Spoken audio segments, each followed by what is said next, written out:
Welcome again, and let's see where we've been, let's see where we're going. I mean, there's some of you that, during the summertime, people go off and you have to go different places.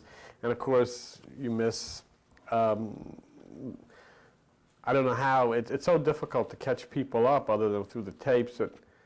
We took that ride with Sharon up the River Styx, which was really, it was like a Disneyland thing, monsters and alligators and so forth. And yet it's a real vibrant part of our existence. These, basically what we're arriving at here is that we have ourselves,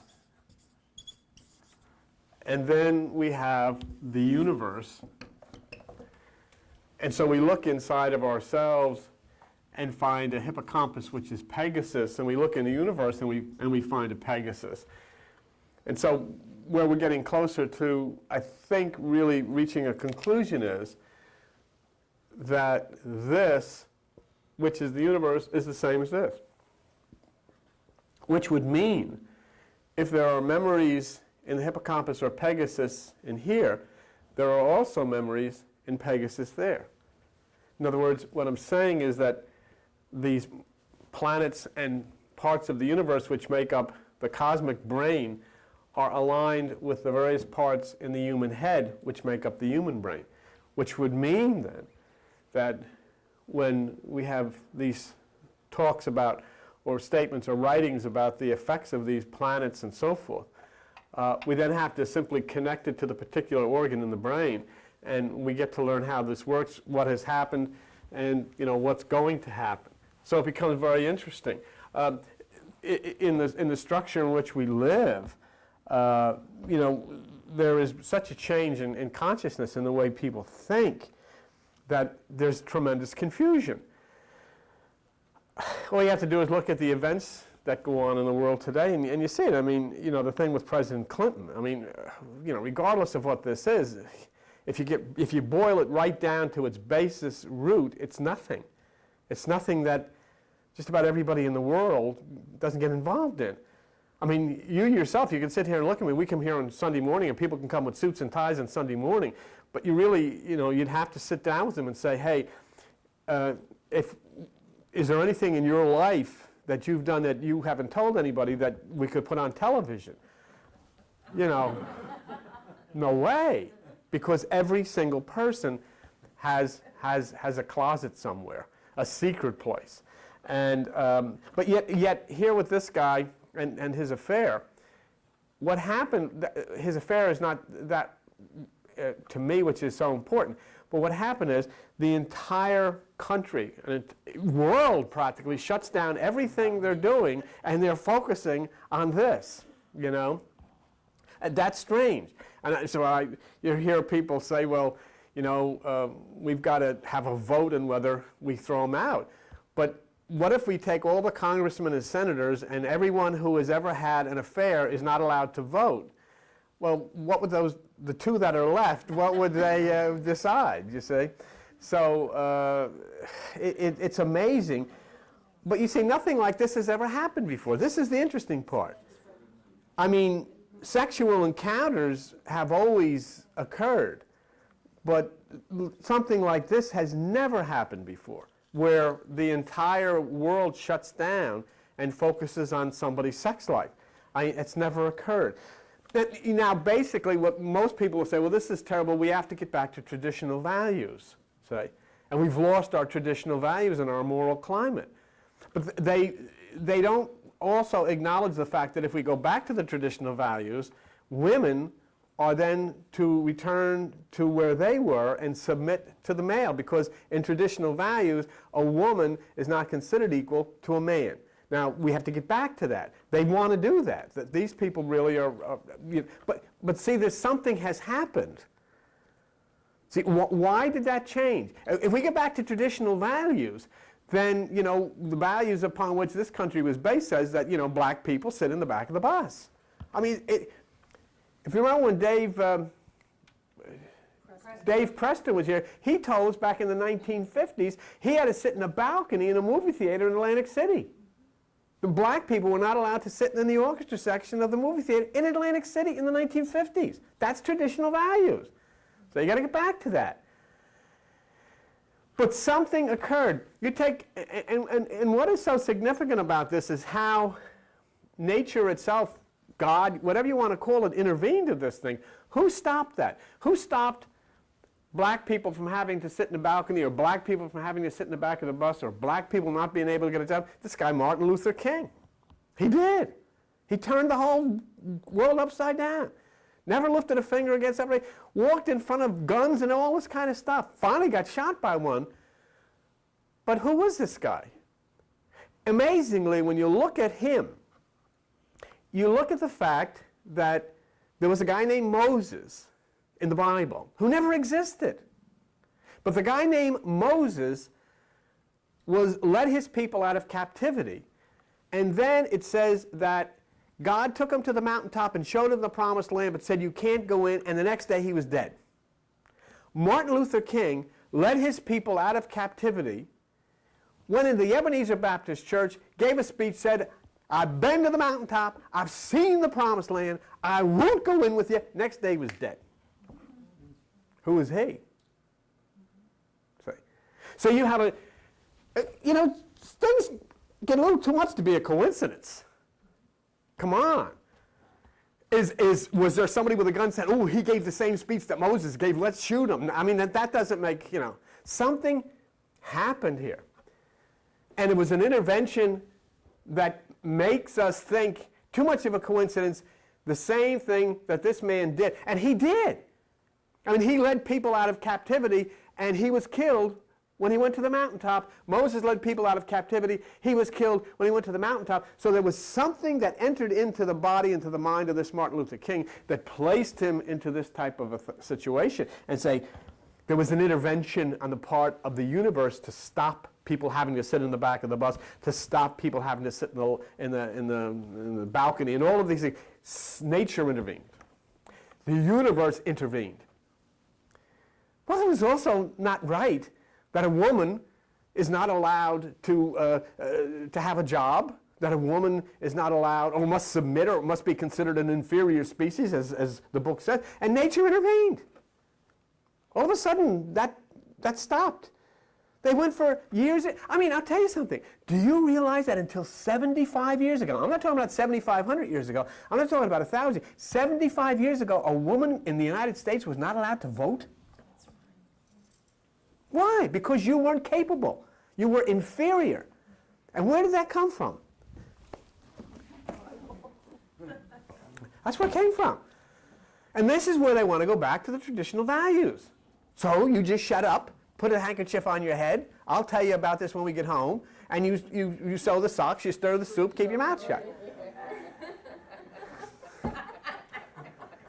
Well, you see, but isn't it amazing that this type of an evil is what so many people want to go back to? But something happened, and it broke down the barriers and so forth and so on. You're seeing something. You can't come here and we could talk about Uranus, and we could talk about Pluto, we could talk about Charon, and talk about the mythologies, and talk about all of these things and the changes. But you can't come here without opening the newspaper or turning on the television and looking and seeing what's going on and say, hey, wait a minute, what the heck's happening here? And when you look and see, well, Pluto is going to assume its position at the gate of Hades on March 15th, 1999, beware the Ides of March. And you look and say, that's going to happen. And then the scientists tell us that 2002, the light from supernova is going to impact the Earth. That's going to happen. And then you look and you start to see things happening, don't you? You see the upheaval in the financial world in Asia. Well, now it's spread to Russia. And they say it's next going to spread to Latin America. And then it's going to impact right here. And there's nothing you can do about it. There is nothing anybody can do about it. Because there's an intervention. There's something that's occurring. I mean, okay, so the universe intervened and sent Martin Luther King. He set the black people free. The universe intervened and set women free. The universe also intervened in the question of this age-old hate between Israel and the Arabs. And they gave us two men who put their arms around one another and were working it out. Yasser Arafat, Prime Minister Menachem Begin. Both of these guys had been terrorists and fighters and warriors, but they turned into, they're kissing all over the place. Everybody's got, hey, we can get along. This is fine. This is nice. I'm happy. You're happy. But you know what? The kings of the earth couldn't deal with that. They couldn't deal with it. So how do we stop peace and love from ever developing between the Arabs and the Jewish people? Kill Begin. They killed Begin. That was the end of it. Okay. And so even Martin Luther King, man, what was he doing? He was doing nice things for people. People could get a job. People could sit in a bus. People could go into a restaurant. That's not so bad. But we can't deal with that. So what do we have to do? Kill him. And they killed him. So even when the good things come on the earth, the people of the earth kill it. There's a thing going on. I'll tell you something right now. To me, you should sometimes go out and you take a look at the picture on the bulletin board of a calf being prepared for veal. I mean, if we have to stoop to this degree in order to have dinner, then we should be blown at a... I mean, to take an animal and chain it into a box so it can't move for 16 weeks, and that's what they do. Can't move its head for 16 weeks. And then how do you expect when you violate nature like that because you want to have something at the restaurant Chateaubriand, how do you expect that nature is not going to come and crash down on you and say, well, you know, I don't want this to happen. Well then, but we allow these things to happen. To torture an animal to death for 16 weeks so it can't move, so that somebody can go into a restaurant and sit down and have a piece of meat. Come on. But that's what we do. We do that to animals. We kill Martin Luther King. We kill Menachem Begin. We kill everything that comes and is nice and is given to us. And then when God steps in and says, it's time for spanking time, oh, we get all upset. So, we're going to go to church. We want to get saved. Are you kidding? So we see these upheavals. And there are ominous things going on now. And as I said, the ominous things that you're watching, and you're watching, and where does it hit? It hits in the minds. And what are the minds? The minds of the people that propel your life are the financiers. And their minds are changing. Something's happening, and there's financial troubles all over the world. In Matthew chapter 16 and verse 2, it's on page 793 if you want to look at it, Jesus says, you know, when it's evening, you say, it's going to be fair because the sky is red. And he says, and in the morning you say, it's going to be foul weather because the sky is red and lowering. And he says, you hypocrites, you can discern the face of the sky, but you cannot discern the signs of the times. It's in the Bible. What a great line, you know. And so, you know, here you are. You don't... I mean, the most naive person, you can't see something's going on, something's changing, something's happening. You know, sure, and those of you who know can see it in the sky of things that we're talking about. What about just looking at the way people are thinking and the way things are happening and the way things have changed? And a lot of people don't like the change. But what are the times and why the confusion and what does one have to do with the other? And is there a way out of the trouble for you? How can you put all the pieces together so that you can understand? And everybody has an opportunity to know. The Muslims know through the Sufis, the Hindus know, the Buddhists know, the Jews know through the Kabbalists, the Christians know through the mystics. So nobody can say, oh, we didn't understand that. Everyone knows. But you have an inherent right to make a choice, and most people have made that choice. They file in like a bunch of goats into a room and check their brains at the door and sit there. And you have engineers and doctors and lawyers, and they all sit there reading about talking snakes and fish puking up people and all of this stuff and say, yes, I believe that. That's true. And how old are you? When you went to school, you went to high school, you went to college, and you'll come in and absolutely, totally give up your entire need to be logical and go into a room filled with illogical ideas and say, yes, this is true. And you know it's not true. But there is something going on that has cosmic implications. There is some changes being made, and the only people that are aware about it and are talking about it are the Stephen Hawkings of the world, the Dr. Goddards of the world, the people from NASA, the people from, scientific bases, the astronomers. They're aware of it, and they're telling you about it. But, it's like in page 628 of your Bible, in Jeremiah 6:10, this is the word. It says, "To whom shall I speak and give warning, that they may hear? Behold, their ear is uncircumcised, and they cannot hear. Behold, the word of the Lord is unto them a reproach. They have no delight in it." Their ear is uncircumcised? You have to get your ear cut off? Yes. In fact, Al's going to be having a meeting tonight, aren't you? You want to attend? What does it mean your ear is uncircumcised? It means you have not cut away all of the crap that comes pouring into it from the outside. Who has made your head crazy? Religion? Prime mover of it. Watch them on television sometimes. The governments of the world, the systems of the world. I mean, you've got a line in the Bible that says that, slaves must submit to their masters. Well, it's the Word of God, and these people say, I believe every bit of it. I think it stinks. I would tell God or anybody else, that's stupid to put something like that in a book. What's the matter with you? So anyhow, why the upheaval? Why the confusion?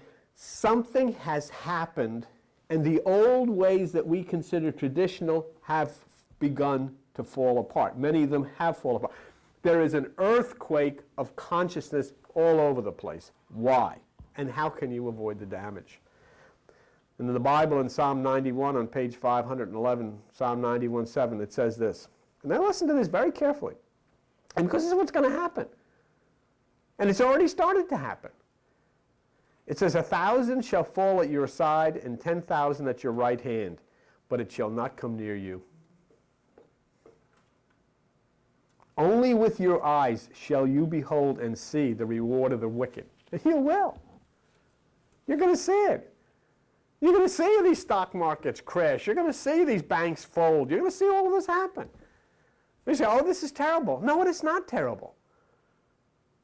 Because when you've built your empires on the blood of poor people and hurt people and of oppressed people and stolen from people, like religion has done, it's not. I remember going to a church one time and seeing a member of the clergy, and Joan was with me, and the member of the clergy received an envelope reward from a group in the church called the Mafiosa Society. And I said to the clergyman,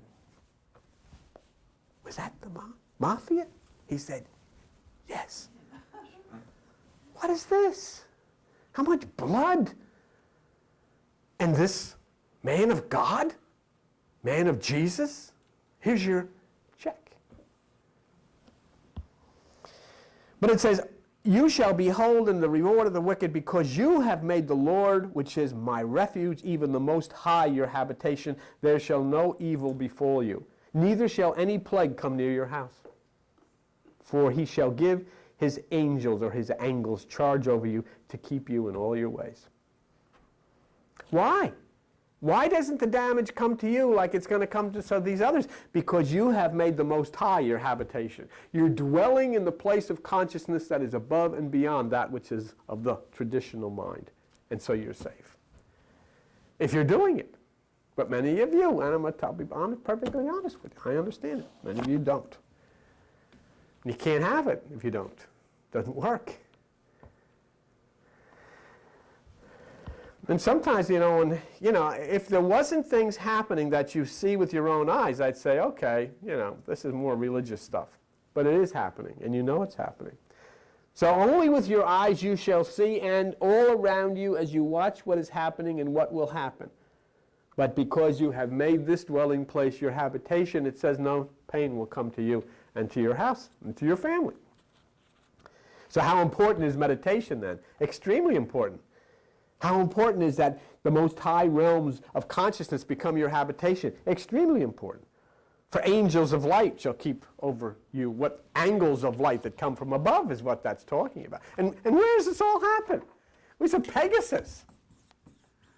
The message came from the constellation Pegasus. Who is who? The white sea horse. And where in your body? The hippocampus. Which is what? It means seahorse. And what does Stedman say its color is? It's white. The white seahorse in you is Pegasus. And what is Pegasus connected to? The muses. And what's the word muse mean? Meditation.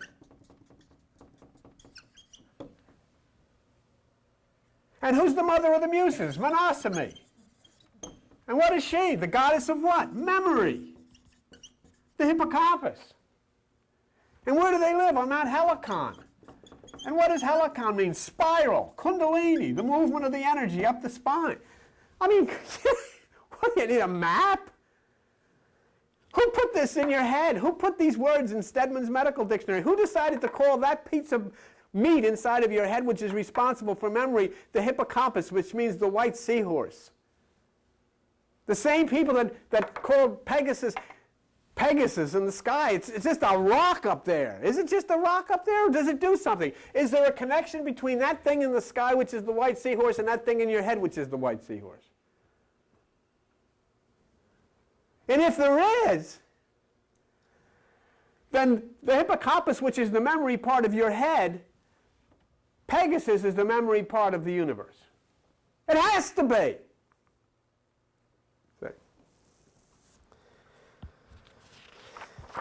So now where's the upheaval come from? Where's all of this confusion come from? Why are all these crazy, wild things happening? You see the guy that's after Clinton. I mean, regardless of what you think of Clinton, you know, and what he did was bizarre. I mean, let's face it, it's just absolutely stupid. I mean, you can't say anything more than that. It's stupid. I know he couldn't go upstairs because Hillary's there and he can't go down the street. I know the guy was in a... But after all...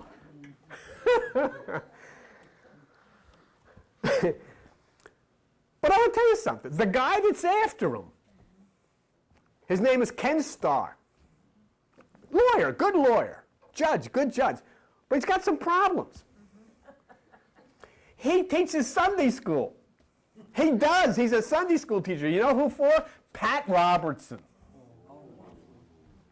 He teaches Sunday school for Pat Robertson. This guy's got a grudge. Because in the way of thinking of those people, if you have sex at all, it's bad.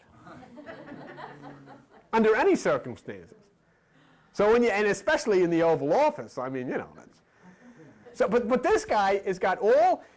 Ken Starr would sit, you know, he's got to sit along with the Bible, hugging it and saying, "I'll get him. I will bring this sinner to his name." You know, that's what he's doing.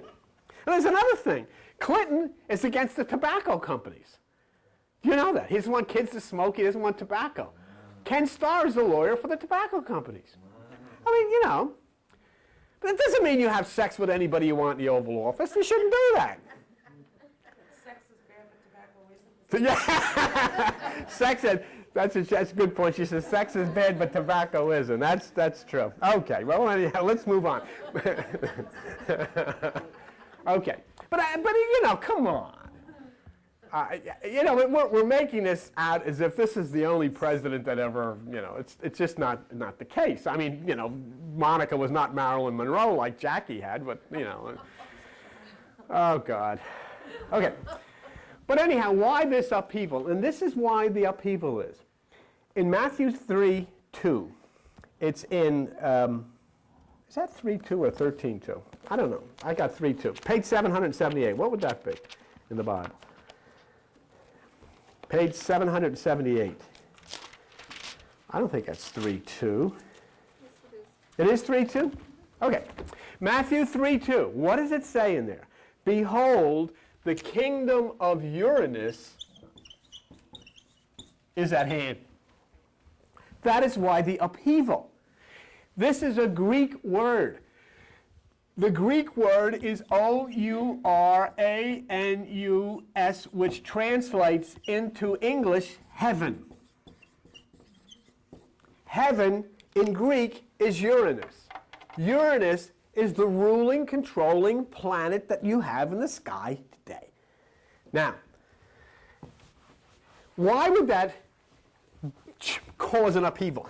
If you look at the electromagnetic fields that flow from the different planets that hit you in the head, and they do. You know, people don't believe that. You're getting hit in the head. Do you know if you had a television set and you put rabbit ears on it in this room, you could turn it on and you'd see horses and cows and airplanes and boxers and wrestlers and people with guns and all that. And do you know if it don't have a television, that stuff is still going in here and is hitting you in the head? As you're sitting here, there are cows bumping into you and horses running through your head. Do you know that? Because it's all electromagnetic. Now, when you look at all these planets, the electromagnetism comes down to the Earth like this and hits you in the head. When you look at Uranus, it comes like this. All over the place. It causes confusion. It causes upheaval. It turns everything upside down. But why? Did anybody explain why? Yes, there's an explanation for it. Before Genesis and all of these things occurred, there was one person. And who was the person? The person's name was somebody you are all familiar with. Chaos. That's all that existed. Chaos. Out of chaos came creation. Out of the womb of chaos came Gaia. Gaia is the earth. But don't think of Gaia just as the earth. Think of Gaia as all physical existence. You see, the thing is this. This is interesting. Gaia is the female who gives birth to God. No God without the female. Religion turned it around and made it the opposite. See? Religion had the female submitting to God. But God wouldn't exist unless it was from the female. Why? Okay, let's say we take away all physical existence. There are no planets. There is no earth. There is nothing. What is God going to do? There's nobody to say, God bless you. Nothing exists. If there is some God, he doesn't even have anything to sit on because there is nothing physical. And so he's got to float in the cloud and say, hey, I'm God. And there's nobody there. So God doesn't exist. So out of Gaia's womb, God is born. And God's name is Uranus. And out of Gaia comes Uranus. Now, Gaia and Uranus get together, and they have kids. And some of them are pretty nasty. And they're all parts, this is all parts of what goes on in your head. All parts of the thoughts in your mind. They were the parents of living creatures. One group was called the Titans. The other group was called the Cyclops. The Titans were 12. The 12 cranial nerves. But of those 12 cranial nerves, 3 of them were the Cyclops, which connect to the pineal gland of the brain. And Uranus really put a control on a lot of these kids because they were wild kids. And so he only allowed the Titans and the Cyclops to go free. The rest of them he put under they were bad. Too much. But Gaia, she thought everybody should be free. So she got to the nastiest kid of all, Kronos. And she said to Kronos, your father is way out of control. So Kronos, which means time, takes a sickle and castrates Uranus. Zip, zip. That was the first, was it Bobbit?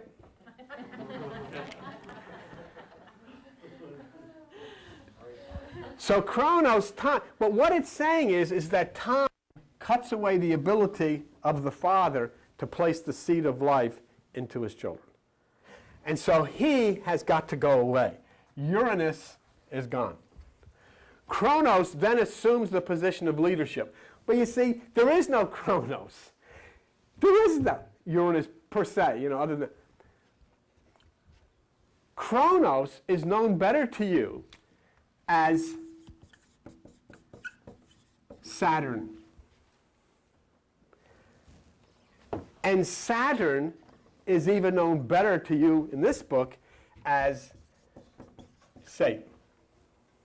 That's what it is. What is being talked about here is nobody cut anybody's whatever off. What is happening here is that Saturn has elevated its position in the universe, and Uranus has moved out of its position in the universe.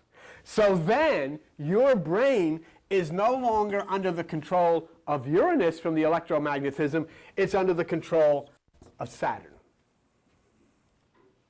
The electromagnetism impacting your brain is coming from Saturn and is not coming from Uranus. And that's what's being said there. So, after Gaia gives birth to Uranus, they have the 12 Titans, which are the 12 zodiacal signs, the 12 cranial nerves of the brain. Then the Cyclops. And there are 3 Cyclops, and we're going to talk about them down the road, but I'll tell you their names. They represent the single eye or the pineal gland of the brain. They are Argus, A-R-G-E-S, Brontes, B-R-O-N-T-E-S, and the last one is called Steropes, S-T-E-R-O-P-E-S. Okay? Those are the 3 Cyclops. They're portrayed in myth as these big guys with an eye in the middle of their forehead. But they're actually representing the pineal gland, the power of the pineal gland. So you have the Titans, which are the 12 aspects of the 12 cranial nerves of the brain, and the Cyclops, which represent the pineal gland of the brain. Okay? Okay. So anyhow, after Uranus is wounded, he's gone. God is driven away. Uranus is driven away by Saturn. God is driven away by the things of the earth, the traditions, the religions, the governments. So now Kronos, Saturn, who's in charge of this whole deal, he intercourses with this young lady named Rhea, who is the mother of the gods. She assumes this position now, Rhea. And Kronos and Rhea have children. But now here comes your Christmas story. Because Kronos is pondering in the sky. And he says, one of these kids is going to try to overthrow my kingdom. So what does he do? He eats them. He eats every one of them. When Rhea is about to give birth to Jesus, same person, different name, she takes a stone, wraps it in swaddling clothes, and brings it to Kronos, and he swallows it. But she takes the little baby, wraps the baby in swaddling clothes, and runs off to the Isle of Crete in Greece, and hides the baby there until the threat is over. That was the first story.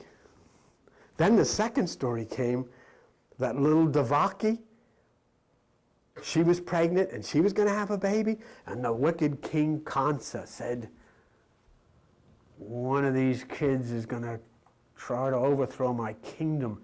So he killed all the kids, but they took little Hare Krishna away and hid him until the danger was over. That was the second story.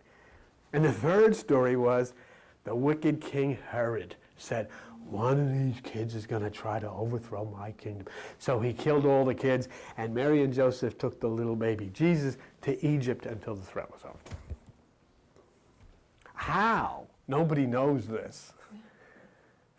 How that these are all the same myth is beyond me, but they are. And it all started with little Zeus. So, the important thing to keep in mind is none of this ever happened. What is being talked about here is Saturn replacing the power of Uranus in the sky. It's an astronomical phenomenon. It never happened. So Jesus is born to Mary. Zeus is born to Rhea. Krishna is born to Devaki, and they're all whisked off to get away from the wicked one until the problem was over. And when the problem was over because now Zeus is coming back, and he's grown up, and he's full of power, and what he does is he makes Kronos vomit up all the kids that he swallowed. And he did. And he dispatches Kronos, he dispatches Saturn, and now who is coming back? Uranus is coming back to claim his bride, Gaia. And what happened? Zeus came back. But who helped Zeus overcome Saturn? Who helped Zeus overcome Kronos? The Cyclops, the single eye, the pineal gland. The enlightenment that came from Zeus's lightning bolt. And who was Zeus riding upon when he rode back and destroyed Satan? Pegasus. And Jesus came back when he was full of vim and vigor and grown, and he put Satan under his feet. And Krishna came back when he was full of vim and vigor, and he killed Kansa. So when Satan is overcome, Uranus can return to claim his bride. And what this means is this. Saturn, and I'm not an astrologer in any way, shape, or form, but I'll tell you what it means. It makes sense. Saturn means control by tradition. There's a book written by a guy named Jeff Green, and I recommend it. It's very interesting. Because why it's interesting, not because it stands alone, because if you stand with it alone, I wouldn't pay any attention to it, but when I compare it to the Greek myths, it becomes very interesting. And when I look at the things that are happening, it becomes very interesting. It was written some years ago by Jeff Green, and it's called, the title of the book is Uranus. And I'll just quote a few things that he says. Uranus correlates to individuation, liberation, freedom. Women's lib, civil rights are all signs of Uranus returning and overcoming Saturn. And Jeff Green goes on, Uranus is deconditioning. Deconditioning from what, he says? Deconditioning from Saturn. Saturn correlates to all the conditioning patterns of your life, including the conditioning patterns of society, family, the expectations of people in your life, the conditioning patterns relative to all prior lives that you bring into your life. And Uranus is opposite to Saturn. I don't know if this is true. I mean, I have no idea. I'm just reading what this guy says, but it's interesting to me because that's what's happening. Uranus is, that means that Uranus is forever trying to shatter, revolutionize, liberate, or break free from all of those conditioning patterns. You had in this country the law that says black people could be slaves. That was part of the American way, and something broke it. It was the same way in Russia. I mean, they had walls around that place. That was a bastion. I mean, you couldn't even dent that. In a couple of months, it was over. Something broke it. And women, for God's sakes, you know, you had no place, you had no rights in the society. You weren't allowed. Something broke that. Something revolutionized that. But Saturn, according to Green, relates to your plans, your expectations, your goals, your values, your customs, your conditions, and traditions, and that's why people can't understand what is going on. Saturn is going away, and Uranus is returning to claim his bride. And so many resist Uranus. Because what's going to happen here is your individuality is going to be important, and the systems and the corporations and the religions of the world can't deal with it. What is one thing that religion cannot deal with? Individuality. They cannot deal with you being an individual. Cannot deal with it. You have to think the way the guy in the robe thinks. They have to put stained glass on the walls so that you can't see what's going on outside. And you are Uranus, and you will not conform. And you're a Uranus because you have listened to the Christ who said that the kingdom of Uranus is at hand and the kingdom is within you. But the kings of the earth will fight and fight and fight against this new light in this age of reason. It says in Revelation 19:19 on page 1014, and I saw the beast, and the kings of the earth and their armies gathered together to make war against him that sat on the horse. Ah, the systems of the world will fight him that sat on the horse. And who is the horse? Pegasus. What do you mean that sat on the horse? The hippocampus of your brain is Pegasus, the horse. And what is it that sits in the hippocampus of the brain? An organ called Ammon's horn. And what is another name for Ammon? Amen. And what was Jesus called? Amen. Jesus sitting on the white horse is a Greek myth of the energy in the hippocampus of the brain that is tripped by Pegasus, that is moved by the meditation that you take part in.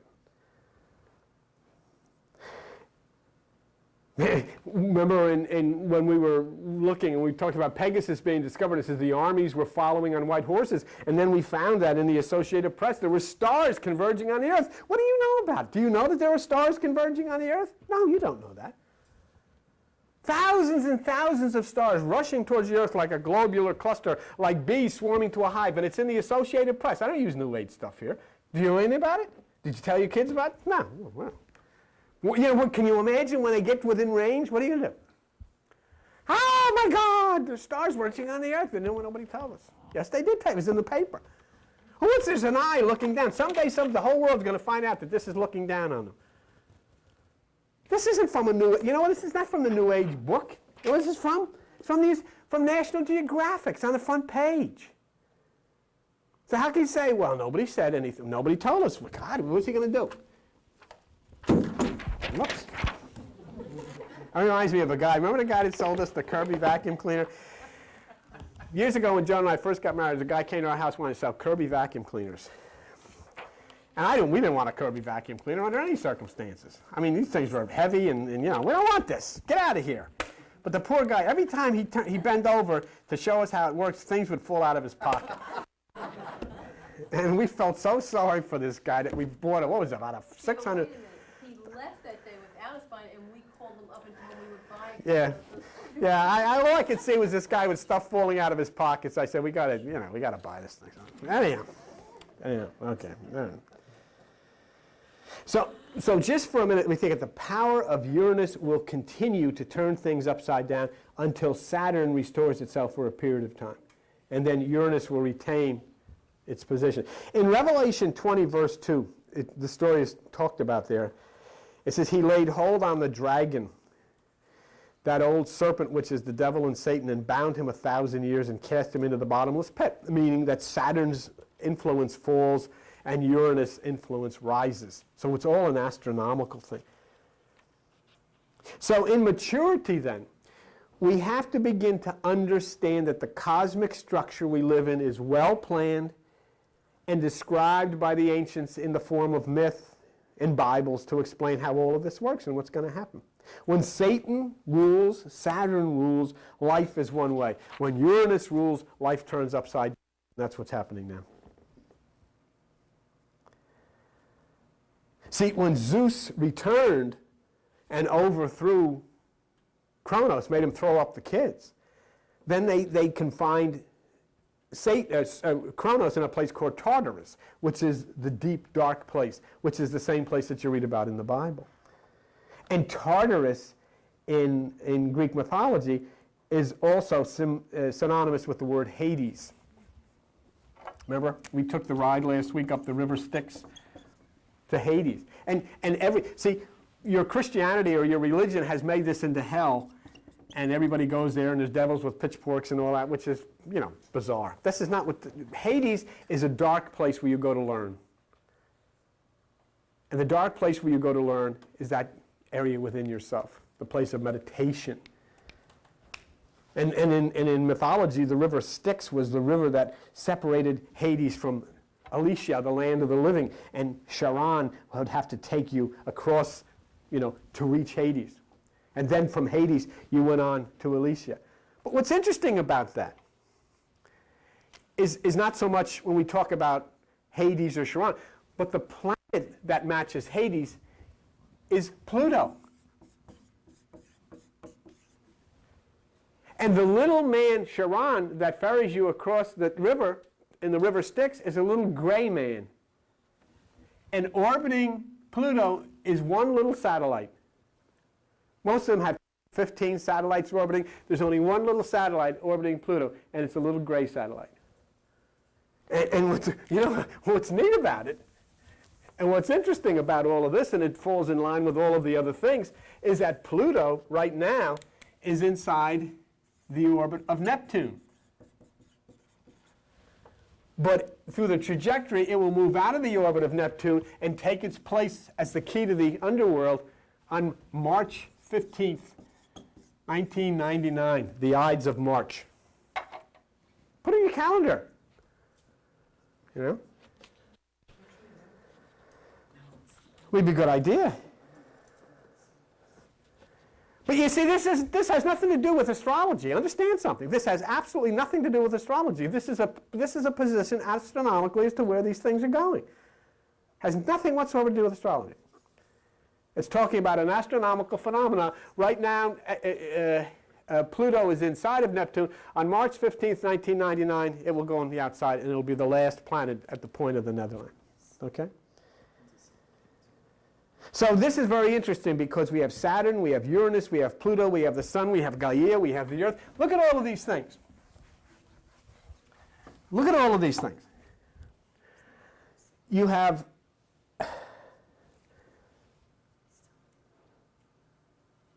stay with me for just a minute. You have all of these planets lined up, okay? And just let me, oh, did they take the, could you put that back for me? Just let me show you something for just a minute. I just want to show you something for just a minute, and then I'll let you out of here. But what we're talking about here is planets that actually exist, okay? And if you could just put this one on for me. It's number 53. Just this one. That's it. Planets that actually exist here. And, yeah, that's fine. If you just bring it up, you get the solar system. Okay. What you have here, then, first of all, is the sun, which is the sun in the sky, the fire, and the solar plexus energy inside of all of us, okay? So you've got that. Now, the next thing that you have here, or the next planet that you have, is Mercury. What I'm trying to say to you is that these are positioned in the same way as what goes on inside of your body, all right? Mercury is the messenger. Mercury is the messenger of the gods.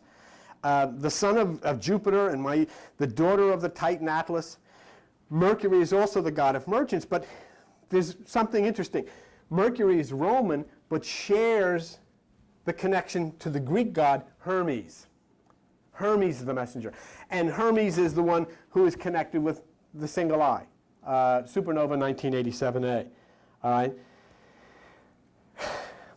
The next that you have in order is Venus, the goddess of love, the goddess of gardens and fields. But among her many lovers was the warrior Mars. Now, interesting. Here you are, right here, the Earth. This is you. And you're caught between love and hate. You're caught between war and peace. On both sides of you. Okay? So Venus positioned on the south side while Mars is on the north side. So love can be closely aligned with war, which obviously Bill Clinton's finding out it is. Okay. Now, there's something else here that's very interesting. Who is this in your Bible? In your Bible, this is Lucifer. Venus is Lucifer, the morning star. And it says, oh, you bright morning star, how you have fallen. See? Also, according to the dictionary, used as a name for the devil. The planet Venus when appearing as the morning star. Okay. So next then is Earth, which is us, Gaia, your physical being. So the sun is also the inner sun, or the solar plexus. Mercury is the messenger within inside of you, which would be connected to cyclic AMP, which is the second messenger, photon. All right. Venus is love, aligned with war, which struggles on both sides of us. Incidentally, in Greek, too, Venus is known as Aphrodite. All right? Okay. So after that, we have Jupiter. Jupiter is connected with rain. Did you ever hear them say Jupiter pluvius? That's rain. Also, Jupiter has another name, Jove. And many of you have said this. You hear them say it in England all the time, by Jove, you know. The ruler of the gods. This is the son of Saturn, whom he overthrew. So who was he originally? Zeus. Okay? And he was married. Is Dieter here? Dieter would know Jupiter's wife's name. Juno is the name of your dog. Okay? And here's your friend here. Saturn. Saturn in the mythologies is Kronos or Satan. And then here we have Uranus. And here's where everything is coming from now in this age. This is why everything is falling apart. Because of Uranus. And next is Neptune. And who is Neptune also? Poseidon. Poseidon is the god of the sea, but Poseidon is also the father of Pegasus. Father of earthquakes. Isn't that interesting?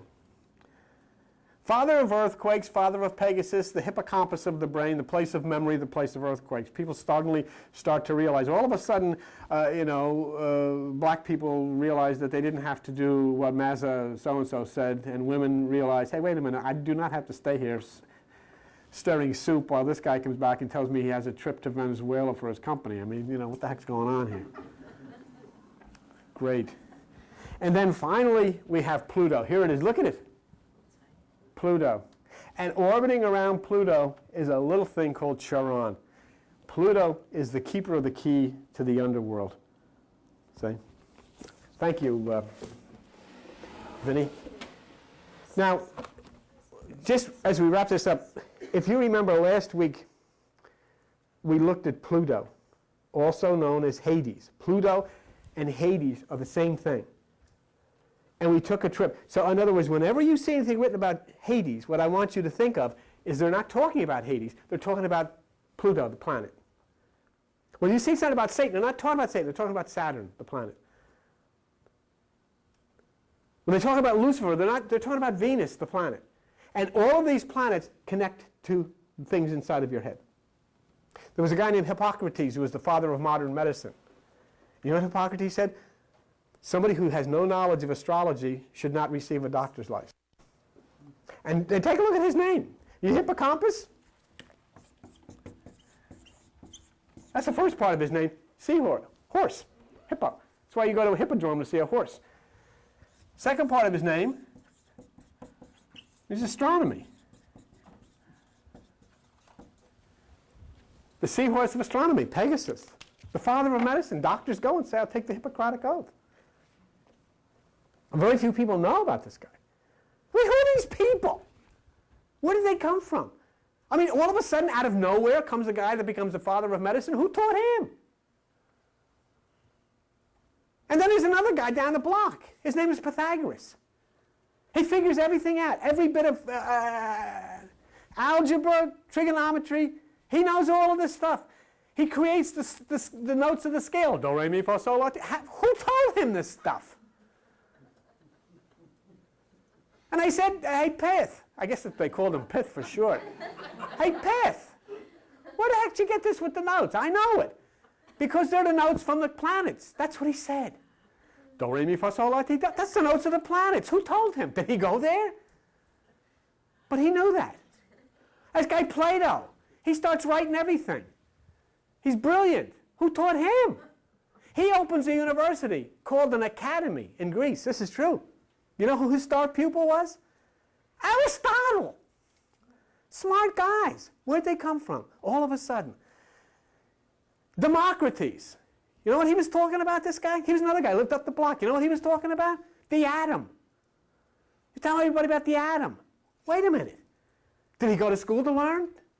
Did he work the power plant? What did he know? I mean, how could he know this? It's a guy who knows all about medicine. There's a guy down the street who knows all about algebra and notes and everything. Here's a guy who knows all about the atom. Here's a guy who knows all about theology and writing and all this stuff, psychology. Where do these guys come from? They all live on one block. Where do they come from? And then all of a sudden, bingo, they're gone. And yet everything you've got, you got your Bible, they wrote it. You got the mythology, they wrote it. You got the notes of the scale, they wrote it. You got algebra, they wrote it. You got medicine, they wrote it. You got Stedman's Medical Dictionary, they wrote it. They wrote it out. They got everything. Who? Where'd they come from? Where'd they go? Oh, they're Greeks. No way. The Greeks had the diners, and that's good. I'm not knocking that. But these guys were not Greeks. They were from someplace else. Okay. I just wanted to remind you, and I'm sorry to keep you, but just bear with me. Remember last week when Sharon went like that to you and said, get in the boat? You, get in the boat. You had to have the coin, you had to have the silver. That was a story of somebody called Aeneas, who had to go to his father to get understanding and wisdom. What it's talking about here is the trip that we have to make into the darkness of the mind to understand and to get the wisdom of consciousness. He had to enter a dark forest, remember? And what was it like? It was exactly the story of the Raiders of the Lost Ark. The Raiders of the Lost Ark was copied almost word for word from this trip of Aeneas down the river Styx, past all the howling, screaming things. You remember he comes up to the place of Hades, and there on the front lawn of Hades' house is a three-headed dog. Cerberus. Cerberus. Woof, woof, woof. Well, all three heads are barking at one time. They only had everybody that goes by there. Get this now, when you go, you're going to have to. Everybody that goes by there has to give him a piece of cake. I want to give him carrot cake. Try carrot cake. So he went through the dark forest, and the thing was, when you look in the dark forest, the one thing you can't get across to Hades unless you find the golden bough. Remember that? Raiders of the Lost Ark? And the golden bough is the pineal gland of the brain. That's got a light. And then you can get through the dark forest, see? And what was it that led him to the golden bough? There was two doves flew over his head, and they soared up into the sky. And he looked up into the sky, and near his trees up on this cliff was this golden bough, and he took the golden bough. And then he came down, and there on the river was dark. And the weeping willow trees were hanging over, and there was a mist. And out of the mist, you saw this little gray man with a gray coat, and he's pushing this little skiff. And then he looked over and he said, come here. Then he said, stop. You can't get. I'm not taking you. But you pricked up and you showed him the golden bough. I've got it. And he said, get in the boat. And then he took you down and through all this, went past the dog, and everything screams and howling on both sides. And all of that screaming and howling are the thoughts that go on inside of your mind. As you row through this dark river in your meditation, and you're trying to get through all of the screaming and howling, and then finally you come to this split in the river. And when you get to the split in the river, you can either go to the left or you go to the right. And Charon takes you to the right, and then suddenly you break out of the clouds, you break out of the mist. The river becomes a beautiful blue. There's green grass on each side. There's colorful birds. There's beautiful trees. There is waterfalls, and there is your father standing there, waiting to take you. Your mother standing there, waiting to take you and explain and give you wisdom and understanding. And then you're to come back. But there's one thing. You can't come back unless you take a cup of water from the river Lethe, L-E-T-H-E. Why? Just drink it, or you won't get back. And so you drink it, and as soon as you drink it, you forget. Where was I? I don't know. Now, I'm going to ask every one of you sitting here, do you remember when you were there? You don't, because you drank from the river. You're not allowed to remember. And so what's going to happen? On March 15th, 1999, Pluto will be at the gate. And Charon will ready his boat. And you will hear the screams and the moans of people all over the world because of the confusion and because of the chaos. They'll try to hang on to the power of Saturn, but they'll find that his power is no longer available. And the institutions of the world will be in confusions and governments in confusion. But remember, if you have the golden bough, if you know the Coptic key, it will not come upon you or your house. You are watching the world experiencing the very things that we speak of. You are a witness to supernova 1987A, which is the single eye glaring down at the Earth. And I encourage you, do not walk away from this. Thank you, and we'll see you again. Bye-bye.